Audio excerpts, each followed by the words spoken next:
Joining us now, Senator Roy Blunt, Republican from Missouri, who is the vice chairman of the Senate Republican Conference, also a member of the Senate Appropriations Committee. Senator, it's good of you to spend some time with us.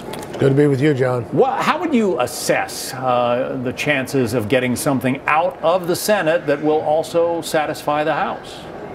Well, I think the chances are pretty good, and one reason the chances are pretty good is the other system is collapsing. You can't look at this objectively or with any kind of intensity and realize that the current system just not serving patients well, it's not serving healthcare needs well, and it has to be changed. On the individual market, insurers just don't want to be there. You know, we have 115 counties in my state, 97 of them only have one company that's willing to write insurance on the individual market. 5 states only have one company that will write insurance, and some parts of some states have nobody now that will write insurance policies under Obamacare. And the people that do have policies may have coverage, but they don't have access to health care because their premiums are so high and their deductibles are so high. And so we've got to do something. I think we are going to make an unbelievably intense effort to get this done, and the House has done what they needed to do to advance the idea, to advance the bill. Now the Senate gets a chance to look at it and see what we can do to, in our opinion, improve on the House product, and then the two come together and try to create a final piece of legislation to put on the president's desk. Those statistics are pretty dire, but I just wonder whether they have registered on the American public writ large. I mean, you look at what's happening to members of the House who've gone, on recess and are holding some of these town halls. They're getting screamed at from people who are unhappy with what the House has done on Obamacare. I mean, how do you convince people that the system is broken, if that's what it is? Well, if you look at some of the reporting and listen to some of the reporting, then if you listen to our friends on the other side, they're just outrageous in, one, refusing to look at the problem for what it is, and two, exaggerating what happens if you begin to change Obamacare. This needs to be dramatically changed. One of my Democrat colleagues mentioned last week that he might be willing to be part of a repeal and replacement strategy because the old system isn't working. President Clinton, in the campaign last year, when he was out campaigning for his wife, said, "What kind of crazy system is this? The premiums keep going up and the coverage keeps going down." Now, you can deny that if you want to all the time, but it doesn't make it less true. And part of our job is to explain to the people we work for why it is that this system has to be changed.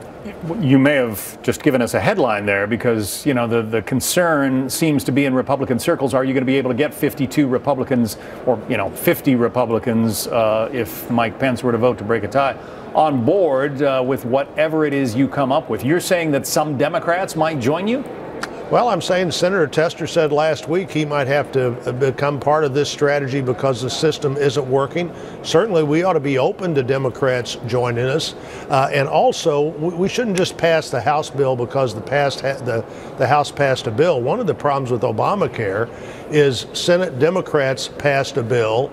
House Democrats decided that the only way that bill got on the president's desk if they voted for the Senate passed bill, and all the flaws didn't have the advantage of the legislative process. I think Senator McConnell and hopefully a majority of the Senate's going to work together to be sure that this process works. We know a lot more about health care than the country did 8 years ago. Hopefully the changes will reflect how much we know and how important the country now understands these decisions are. Well, Senator, there are political observers, prognosticators who say they see a wave election coming up because of Republican efforts to repeal and replace Obamacare, and that it is potentially going to cost Republicans control of the House. Do you see that?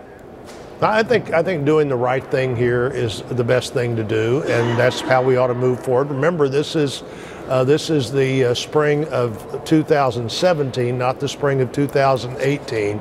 So plenty of time to look at what gets done, explain what gets done. And also, I think you're going to see other insurance companies drop out of the insurance market. In eastern Tennessee, a pretty big city, Knoxville, and the 15 counties around it have no insurance company that's willing to offer insurance on the individual market. And frankly, one of the good things, I guess, that happened was we were afraid when there was a real sense when Obamacare passed that people would lose insurance at work because these exchanges would be so attractive. Almost none of that has happened. Most people still are covered at work or by a government program like Medicare and Medicaid. We need to be sure the rest of America has the same kind of access to health care that all of those people do. Well, as the Senate gets underway, we hope you'll come back and talk with us again about how it's going. Senator, I'd be glad to. Senator Roy Blunt of Missouri, thank you.